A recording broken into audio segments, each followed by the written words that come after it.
Voiceover script. It is 11:18 a.m. on June 19, 1944. The air inside the submarine is thick, hot, and smells of sweat, diesel, and ozone. For the men of the USS Cavalla, the world has shrunk to the diameter of a periscope lens. And through that lens, Commander Herman J. Kostler sees an impossibility. Filling his vision is the IJN Shokaku, a 32,000-ton behemoth, a veteran of Pearl Harbor, and one of the most feared aircraft carriers on the planet. She is just 1,200 yards away, point-blank range in naval terms. Around her, cruisers and destroyers prowl like wolves, their sonar reaching through the depths, listening for the telltale heartbeat of a submarine's motors. Cavalla is a brand new boat on her very first war patrol. Her captain has never commanded a submarine in combat. Her crew are untested. Yet, by a staggering twist of fate, they have found themselves in the perfect position to strike a death blow against the heart of the Japanese fleet. Inside the conning tower, the only sounds are the quiet hum of machinery and the steady, impossibly calm voice of the captain calling out bearings. Stand by, forward tubes. Stand by, forward tubes. Final bearing and shoot. Fire one. A shudder runs through the submarine as 3,000 pounds of compressed air blasts the first torpedo from its tube. Fire two. Another shudder. The agonizing wait begins. 50 seconds, an eternity in the silent, crushing dark. Every man on board holds his breath, listening for the sound that will either vindicate their incredible risk or seal their doom. This moment of violence, this perfect shot, would earn Cavalla a place in the history books. But it wasn't the most important decision Commander Kostler made that week. The shot that truly crippled the Japanese fleet wasn't a torpedo at all. It was a radio message, a burst of code sent into the ether 36 hours earlier. This is the story of how one submarine, a rookie boat on its maiden voyage, landed two fatal blows against an empire, one with intelligence and one with steel. It's the story of a single domino that, when tipped, triggered a chain reaction that would shatter Japan's naval air power forever. The common history of the Battle of the Philippine Sea is a story told in the sky. We remember it as the Great Marianas Turkey Shoot, a spectacular one-sided slaughter where American Hellcat fighters swatted hundreds of Japanese planes from the air with contemptuous ease. It's a narrative of overwhelming industrial might, of superior technology and better-trained pilots. It's a story of massive carrier fleets clashing on the open ocean, a grand spectacle of naval warfare. And all of that is true. But it's only half the story, because in early June of 1944, for the American commanders, the situation was anything but certain. The war in the Pacific had reached a critical tipping point. American forces were storming the beaches of Saipan in the Mariana Islands. This was not just another island-hopping campaign. Saipan was the key that would unlock the door to Japan itself. Its airfields, once captured, would put the new, long-range B-29 Superfortress bombers within striking distance of Tokyo. For Japan, holding Saipan was a matter of national survival. Losing it meant the war would be brought to their doorstep. In response, the Imperial Japanese Navy gathered the last of its strength for one massive, decisive gamble. The plan was called Operation A-Go, and it was the brainchild of Vice Admiral Jisaburo Ozawa. Ozawa was a brilliant carrier tactician, but he was a man playing a desperate hand. Japan's navy was a shadow of its former self, bled white by the battles of Midway and Guadalcanal. Their pilots were mostly green recruits, rushed through training to replace the irreplaceable veterans lost in the early years of the war. Their ships were critically short on fuel, forced to burn unrefined Borneo crude that filled the engine rooms with noxious fumes and fouled their machinery. Yet Ozawa believed he held two aces up his sleeve. First, his carrier aircraft had a significantly longer range than their American counterparts. He planned to find the American fleet, launch his planes from a safe distance, strike the U.S. carriers, and then fly onto land and refuel at air bases on Guam and Rota. The American planes, with their shorter range, wouldn't be able to retaliate. It was a clever, elegant plan to turn a weakness into a strength. His second ace was those very same land-based aircraft. Over 500 planes stationed on the islands of the Marianas were to act as the first wave, a fixed, unsinkable aircraft carrier that would bloody the American fleet before Ozawa's carriers even came within range. His force was still formidable. 9 aircraft carriers, including the brand-new armored carrier Taiho and the 2 battle-hardened sisters of the Shokaku class, Shokaku and Zuikaku. These were legends. Shokaku, the soaring crane, had been part of the force that struck Pearl Harbor. She had fought in the Coral Sea and the Eastern Solomons. She was a symbol of the Empire's pride, a steel embodiment of the warrior spirit that had conquered half the Pacific. This fleet, the first mobile fleet, slipped out of its anchorage at Tawi-Tawi and began steaming east, a phantom army moving through the vast emptiness of the Philippine Sea. For the American commander, Admiral Raymond Spruance, this was a nightmare scenario. Spruance was a cautious, methodical man. His primary duty was to protect the hundreds of troop transports and supply ships supporting the invasion of Saipan. He knew Ozawa was coming, but he didn't know from where or when. He couldn't risk chasing a ghost and leaving his invasion force vulnerable to a flanking attack. Task Force 58, his immense armada of 15 carriers and 956 aircraft, was effectively tethered to Saipan, waiting, blind and exposed. The fate of the entire Pacific War hung in the balance, waiting for one side to find the other. And the men who would find the Japanese fleet were not in the cockpit of a scout plane. They were 150 feet beneath the waves, in a steel tube filled with stale air, listening to the silence of the ocean. Thousands of miles away, at Pearl Harbor, Admiral Charles Lockwood, the shrewd commander of the U.S. Submarine Force Pacific, was playing his own game of chess. He looked at a chart of the Philippine Sea, a vast, empty expanse of blue, and drew an imaginary box. He reasoned that Ozawa's fleet, coming from the Philippines, would have to pass through this area to strike Saipan. He ordered a wolf pack of 4 submarines, Albacore, Finback, Bang, and Stingray, to patrol the corners of this box, creating an invisible tripwire. But there was another submarine, one that wasn't part of this grand plan. A boat that was, by all accounts, an afterthought. Her name was USS Cavalla.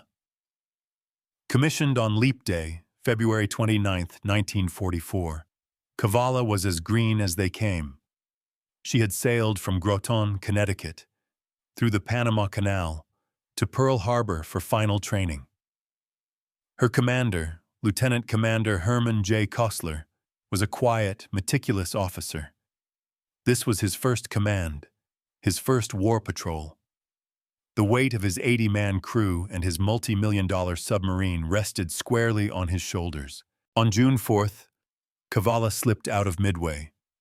Her mission simple and unglamorous: patrol a lonely sector of the ocean east of the Philippines and report any enemy activity. She was a lone sentinel, far from the anticipated action. Her first days at sea were a bizarre mix of the mundane and the surreal. The crew settled into the monotonous routine of a war patrol, long hours of boredom punctuated by moments of terror. One day, a violent jolt shook the submarine. Moments later, the lookouts saw a whale surface in their wake, thrashing in a pool of blood. They had struck and likely killed one of the ocean's giants, an unsettling omen. A few days later, they were battered by a typhoon, with massive waves crashing over the bridge and forcing them to submerge for safety. On the evening of June 15th, they arrived in their assigned patrol area. Kostler, ever the professional, began analyzing radio traffic, trying to piece together the enemy's movements from fragmentary reports from other submarines. He knew a supply convoy had been spotted, and he spent a fruitless day and night trying to intercept it. He was trailing a logistics train, unaware that he was about to collide with the express. Just after dark on June 17th, the operator of the primitive SD air search radar, a device designed to detect aircraft, called out. He had a faint, intermittent contact on the surface. A blip. It was almost 17 miles away, on the edge of the radar's range. Most skippers might have dismissed it as a phantom, a ghost signal, but Kostler was intrigued. He ordered Cavalla to turn towards the contact, pushing her engines to their maximum speed. As they closed the distance, the single blip resolved into more. 2, 4, then 7, or. Then, they were big, and they were moving fast, 19 knots, and zigzagging, the unmistakable sign of a major naval task force trying to avoid submarines. Kostler brought Cavalla to periscope depth. The sea was dark, the ships just black shapes against a starless horizon. He couldn't identify them, but he knew. The size, the speed, the number of escorts. This wasn't a supply convoy. This was the main event. He had stumbled, completely by accident, into the path of Ozawa's entire battle fleet. The closest contact, the largest of them all, was almost certainly an aircraft carrier, just 15,000 yards away. Every instinct in a submarine commander's body screamed, attack. This was the dream scenario, a target of immense value delivered right to his doorstep. Sinking a carrier would make him a hero, a legend. But Herman Kostler did something that went against every one of those instincts. He held his fire. He recognized in that moment a truth that was far more important than personal glory.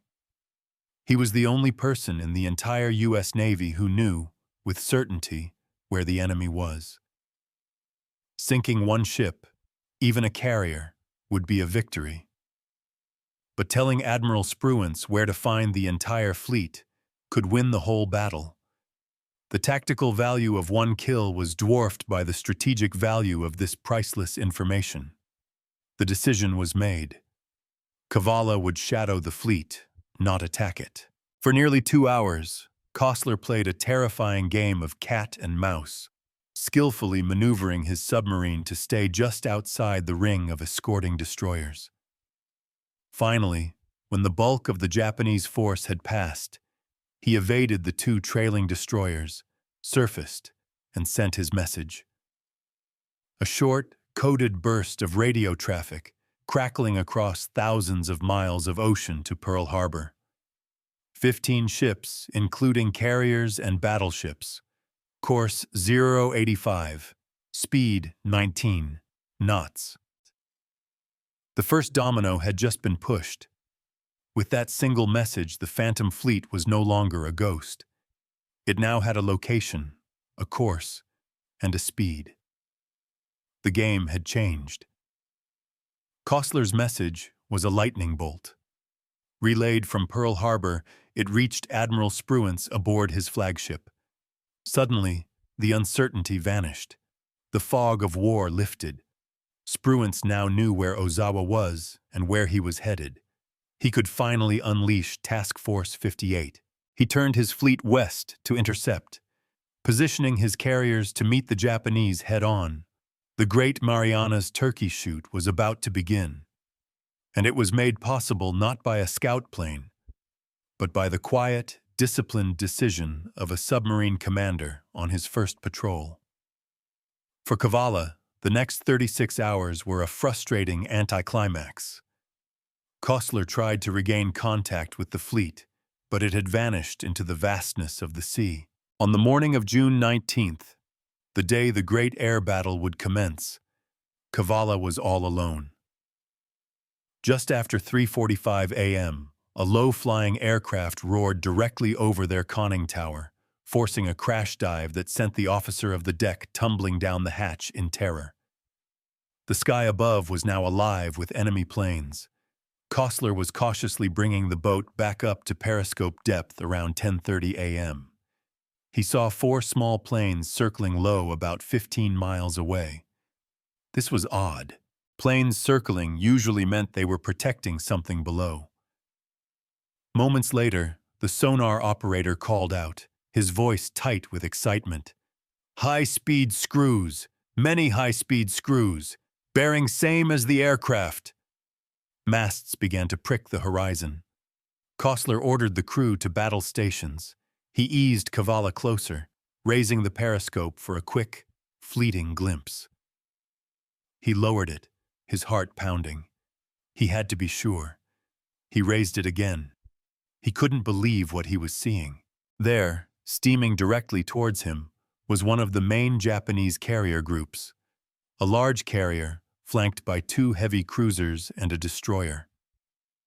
By a 1 in a million chance after finding the fleet once and reporting it, he had stumbled right back into its path.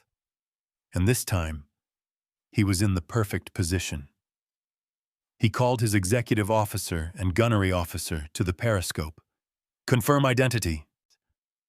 They peered through the eyepiece, cross-referencing the silhouette with their recognition manuals.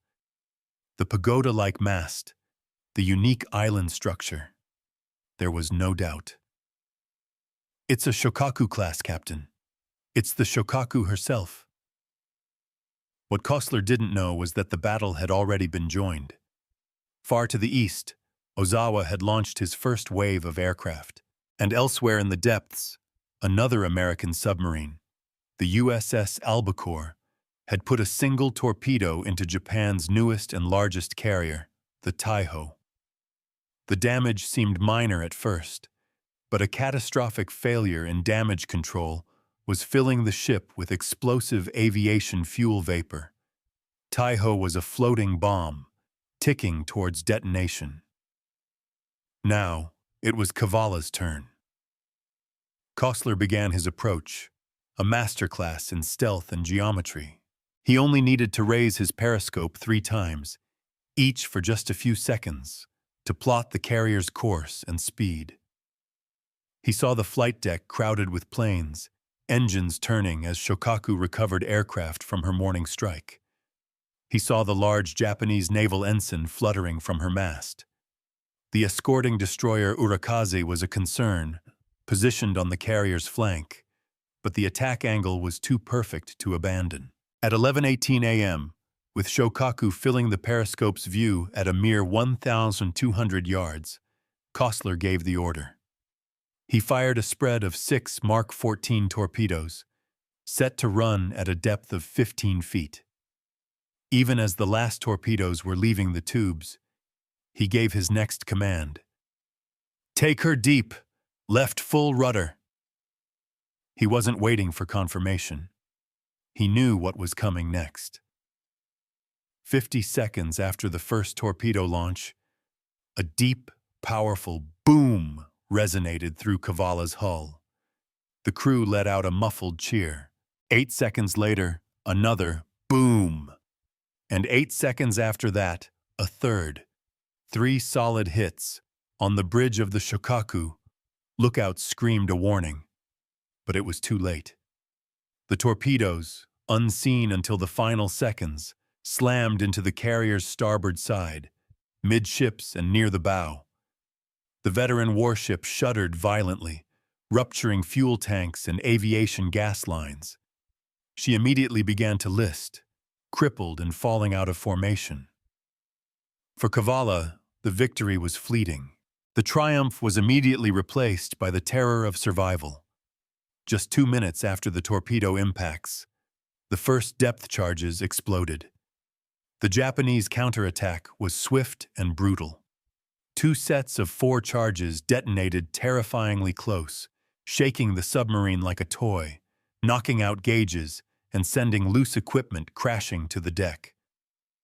At 11:44, the crew listened in horrified silence as the high-speed propellers of a destroyer passed directly overhead. The sound was a deafening roar that vibrated through every inch of the boat.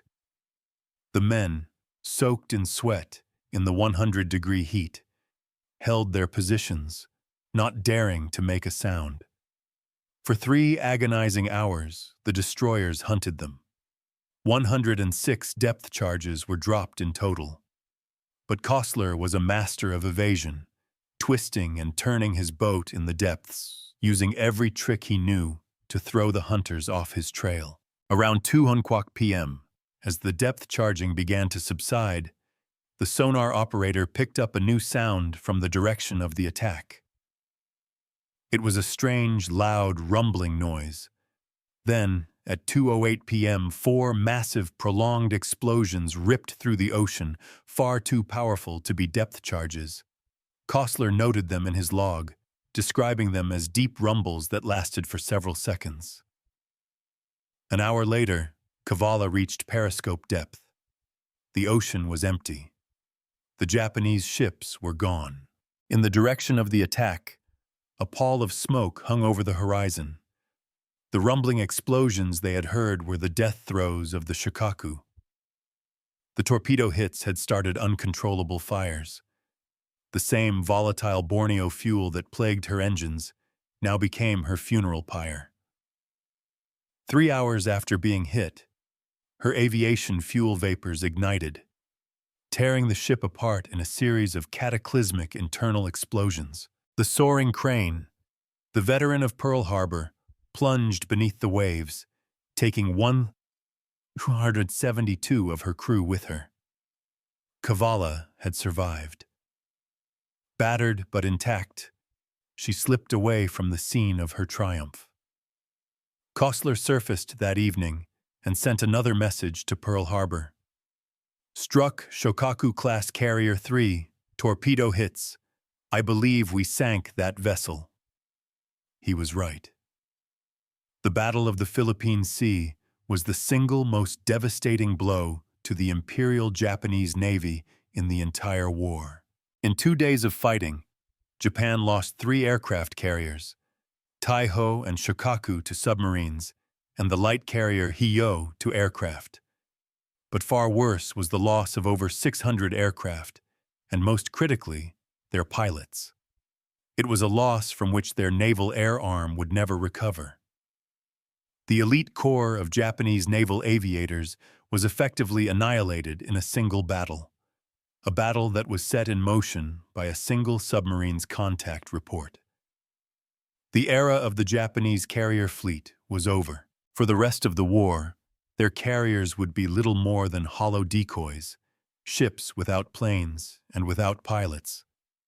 A few weeks later, USS Cavalla sailed into the anchorage at Saipan. The battle for the island was still raging, and from the submarine's deck, Commander Kostler and his crew had a front-row seat to the furious land battle they had helped make possible. War correspondents and staff officers, eager to hear the story of the rookie sub that had slain a giant. For Kostler, it was a surreal moment, witnessing the direct consequences of his actions in the silent depths. Cavalla would go on to complete 6 successful war patrols, a distinguished record for any boat. But her legacy was forged in those few days in June 1944, on her very first mission. Today, the USS Cavalla rests in Galveston, Texas, a museum ship, a silent steel monument to a pivotal moment in history. Her story is more than just a tale of naval combat. It's a timeless lesson in the nature of war and the flow of history itself. We are often drawn to the grand, spectacular moments, the thunder of air battles, the clash of armies. But history so often turns on the unseen, the unheard. It turns on a faint blip on a radar screen in the middle of the night. It turns on the quiet, calculated decision of one commander to choose intelligence over glory. The story of the USS Cavalla reminds us that history is a chain of dominoes, where the most important events are not always the loudest explosions, but sometimes the smallest, most critical push that sets everything into motion. What do you think was Herman Koestler's most decisive action? The vital intelligence report that set up the entire battle, or the perfectly executed torpedo attack that sank the Shokaku? Let me know your thoughts in the comments below. And if you enjoy uncovering these hidden stories that shaped our world, please consider subscribing and hitting that notification bell. It helps us continue to bring these incredible chapters of history to light. Thank you for watching.